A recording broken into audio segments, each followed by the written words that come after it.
Hello, and welcome back to the Wheel Talk Podcast Giro edition. I'm Abby Mickey, and I'm here with Loren Rowney. I'm back, everyone. You're back. However, I've really enjoyed the other guests that you've had, and also I like that Eurosport has been mixing it up a little bit with having Rebecca Charlton on there. It's been good. Man, she's phenomenal, and not just because she gives us shout outs. I have been loving that. The Abby, Mickey, and Will Talk shout out has been great, but she's just so enthusiastic and happy to be there. It's nice. I love Joe and I love the Dannies, but it's always good to hear a different voice. Yeah, agreed. It's been super nice. Well, we're happy to have you back, and you're back with us for the final 3 stages of this year's Giro. But today we're going to talk about stage 6. Let's just start out the episode. We'll do something a little different. We're just going to start out the episode with our first audio diary of the day from Letizia Borghesi of EF-Oatly-Cannondale.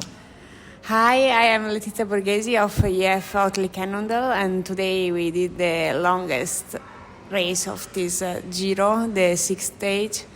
It was really, really hot. It was like riding in an oven. Like my Wahoo told me like average 40 degrees and like you couldn't breathe. It was like crazy. And I think we did a good race as a team. We tried to enter in the breakaways. We raced really aggressively. And my teammate Max was up there in the final racing with the best. So yeah, it was a positive days. Yeah, I tried to like race aggressive, and then I tried to feed my teammates, and at one point on a climb it was so warm and I couldn't like go on. I like finished all my bottles, so I decided to go to the car, and then I like threw like 2 bottles straight away on my head, and then I put 2 bottles in my cages, and then Daniel gave me like a musette full of bottles and ice, and it was like the climb was really hard and long, and they were going full gas right in that moment when I was coming back with this 10 kilos backpack on my back. And then I made it back. I feed all my teammates, and then but I could definitely feel the effort after this. But yes, the feelings are good, and we will see in the next 2 days. Tomorrow will be hard, but maybe the last one will be the right one for me. Maybe. Yes. See you. So it was another really hot one in Italy, which I think contributed to the kind of non-race. A bit of a weird shakedown today, but the stage was won by Liana Lippert out of a group of 3, formerly 4, that went away on the penultimate climb of the day.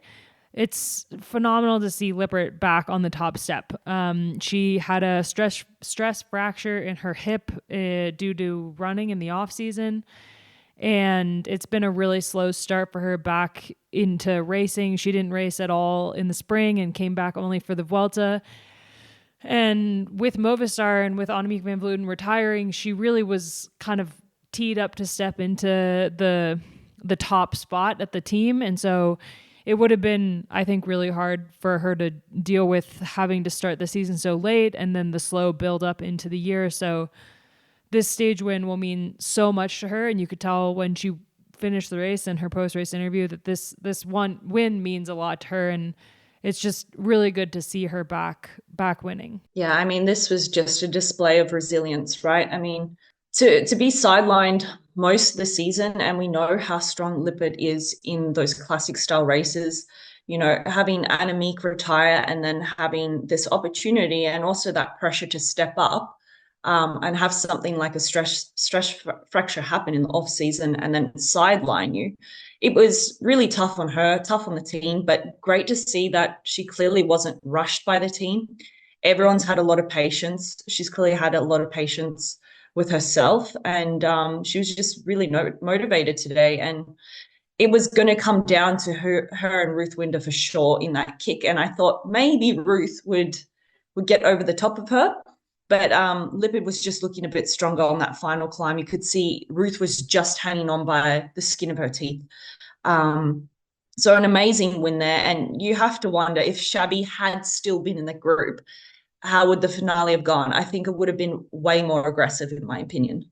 You do have to wonder, and it's such a bummer that she crashed out of that break. She was the instigator, the one who attacked over the top of that climb, and we didn't actually see the break go. It was kind of confusing whether or not that group rolled off the front because Shabby went down and there was a gap in the peloton between those four in the peloton, and that's why they were able to get away. And then a bit of confusion around the crash, and then they just kind of rolled off the front, or if a attack went when the cameras weren't on the race, and that is what happened. Shabby attacked when the cameras weren't on the race, and so she was part of that breakaway when it started in the early stages, and it was such a nasty crash to see. She finished the race, I think, 8 minutes down. As we're recording this, it's unclear if she has any injuries. I was like really scared for a second she'd maybe broken her leg because she slammed into that into the metal guardrail. And also just the sounds, you know, the camera stayed on her a long time. And I think she was, I hope she wasn't severely injured because she got back on her bike. But just the sound she was making, I was really fearful for her in that moment. Yeah, it was good to see her hop back up and be on her feet, because then you knew clearly like there wasn't a serious injury. But just such a bummer to see her go down. You know, she's down to race the Olympics in a couple weeks, so it's not just the Giro on the line at the moment. And yeah, glad that she was able to finish the race, but I think we'll know. I would be surprised to see her start tomorrow, honestly, but we'll know how she's doing later on in the day. The last update was that they were waiting for x-rays, and I'm sure as this episode comes out, we'll already know if she did break anything or if she is okay. But yeah, it was a classic Shabby attack. Yeah. And she would have been such a strong asset to that group. And regardless of her being in there or not, it was such a strong breakaway. I mean, Liane Lippert, Tour de France stage winner, Ruth Edwards, former Giro stage winner, on her comeback tour, just won Thuringen after an amazing breakaway on the first stage. Erica Magnaldi, she's a really, really good climber as well. And Anne Saint Esteban, who like finished in the top 10 at the Tour last year. So 4 really, really strong climbers. And I was surprised a little bit that the peloton let them go. But at the same time, I guess I wasn't, because none of them were a threat for GC. And I think that both Kopecky and Elisa Longoborghini are quite nervous for the 7th stage, and they did kind of. Kopecky made like a little attack, like on the final climb. She was like, "I'm gonna test you for a second," and Elisa matched her, and then I love that herself, and then they were like, "All right, we're gonna call it." Like they just like pulled the pin, went back to the group. So they're saving everything for the final 2 stages, and I think a lot of that has to do with the heat and the challenge that is Blockhouse, that they're going to have to race twice. But yeah, it was a good breakaway, a really, really strong breakaway. They worked so well together the whole time that they were off the front. And there just really wasn't much motivation in the group to chase. Yeah, I think you're spot on. And that's coming down to the 2 factors you've already mentioned. The heat, big factor. After racing, how many days now? 6 stages in that sort of heat with 2 big days to come. I think everyone's a little bit nervous about tomorrow and Sunday. And yeah, it was quite fun to see Kopecky and Elisa sort of like going mano a mano. It was just, yeah, I'm really curious. And I think for both those riders, they've both shown themselves in these stage races. And of course, everyone thinks back to Kopecky last year at the Tour de France of Zwift, and how incredible she was on that final mountain stage. But it is still a question mark for those riders, even for us as commentators and spectators, is what can these 2 really do in the high mountains with the real pure climbers. Yeah, I mean, it's so fascinating going into this stage tomorrow because it's really so much unknown. I mean, like Kopecky, not typically a climber like one that would excel on Blockhouse. It's a long climb, 17.7 kilometers in the full capacity of it, the second time that they do it. And it's going to be a really, really hard day. And can she hold on? Well, Letizia Borghesi is also traditionally not a pure climber. She's a really good climber, and she's done super well this year, finishing third at the Vuelta, but that was like, you know, had some long climbs in it, but wasn't quite as challenging as the Giro. Can Elisa outclimb Kopecky? Is not the same as like, can Elisa challenge Vollering on a climb? Yeah. They're two very different riders, but in a way, Elisa and Kopecky are kind of evenly matched. They're completely different styles of riders, but neither of them are like, quote, pure climbers. And then you have riders that are close to them that are arguably stronger climbers, like Juliette Labousse, who's only 49 seconds down on GC. Niedermeyer, 1 minute and 6 minutes down. Niamh Fisher-Black lost a tiny bit of time today, but she's 129 down. Mavi Garcia, 133 down. And Cecilie Utscha-Ludwig is in a little bit the same boat as Kopecky and Elisa because she's also not a pure climber, but she's very strong on the climbs. So it's such a weird situation going into this really mountainous day. And I think because none of them are pure climbers in the sense that we know what pure climbers are, and riders who have won the Giro the past, you know, however many years, that they're all a bit nervous, which is why they're really leaving it to the wire. Yeah, I think so. And honestly, tomorrow could be a great opportunity for riders like Niamh Fisher-Black, who's already got a stage win. She's obviously got a lot of confidence. She rode really well again today. Neve Bradbury, Niedermeyer, all these young climbers. I hope that we actually see them have their day tomorrow. And honestly, like the general classification at the moment is still pretty tight when you think that you've got these big mountain stages. Like you said, you can easily make up 1.5 minutes on a 17-kilometer climb. But the thing about Elisa, and I guess with Kopecky as well, but definitely as Elisa, what we've seen over the past years is she's great at riding within herself. So she knows what she can do, and she has the maturity as a rider to know that, you know, these real climbers who can just go kind of like what you could do, Abby, like over and under and over and under, those constant accelerations, she can't do that in these big mountains. So she's basically got to kind of time trial and grind up it.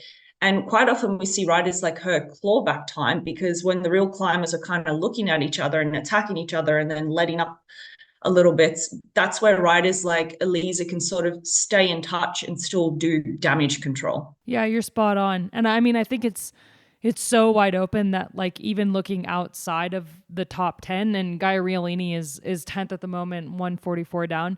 She's still very much in the conversation for pink, depending how things go on that first climb. And like Niamh Bradbury is also pretty close, 2 minutes down. Like, they're still well within it, given the type of climb that we're looking at for Saturday. So it's like really wide open, and I don't think anybody knows what's going to happen. And Elisa is looking really good at the moment. Like, she's matched Kopecky every single time Kopecky has challenged her, but that's not the same as what we're going to experience on Saturday. And Kopecky looks so comfortable on a bike, but it still doesn't give us any indication about what's going to happen. And so it's a really, really cool situation that we're in. I don't think I can't remember a time that we went into the final two stages of the Giro with it being so wide open in the GC. It's not happened in years. No, I mean, I don't know about you, but I've loved this Giro. The different winners, like the different names coming up as well. It's been fantastic. I've really enjoyed it. And I think this weekend is it's going to be fireworks and a great finish to a great tour. And I think one of the teams that I'm really excited to see what they're going to do is FDJ-Suez, because they've got Utscha-Ludwig really close, and she's obviously riding better than she has all year, which is, you know, not saying a ton since she crashed earlier in the year and has been building back, but if she finishes on the podium, that's such a huge result for her. And we have an audio diary from Grace Brown from today. They were probably one of the only teams that actually got to the front and like put in a little bit of a chase effort. But there wasn't many people left in the peloton at that point, so it was all for naught. Let's hear from Grace. Hello, Grace Brown here again, and we have just survived stage 6 of the Giro. It was a really hard, hot day. I think there was like this feeling at the start of the race that everyone was just knew that it was going to be really, really hard. And because of that, like, there wasn't too much action throughout the day. People were sort of holding off, I think. And then, yeah, we just got worn down. I was happy that I could last a little bit longer and help Scylla coming into the final, getting those extra last bits of cold water and ice. But yeah, we're staring down the last 2 days, which tomorrow climbing Blockhouse is going to be insane, really hard. So let's just see. Trying not to think about that one too much. But yeah, this is my last audio diary for you guys. I guess just want to say that, yeah, this is my final Giro because I'm not racing next year. And it's been a tough one, but a good one. Every race now is sort of special, knowing that it's my last time doing it. And yeah, just trying to enjoy every day, even when it's really hard. Sometimes it's a bit hard to enjoy, but yeah, definitely once we get to the end of this week, it'll be another special one to add to the memory bank. So thanks everyone for listening, and yeah, let's see how the last 2 days go. Bye. All right, well, Loren and I will be back tomorrow after stage 7. Who knows what we're in for, but I can't wait to see it. Loren, thanks so much for joining me today. I'm looking forward to chatting tomorrow. Man, tomorrow's gonna be a long podcast, I bet. Yeah, and it's gonna be crappy weather here. Like, we're having the crappiest summer, so it's great. I can just ride on the Zwift ride and watch the stage. It's great. I'm loving it. The dream. Thanks everyone for listening. See you tomorrow. Cool.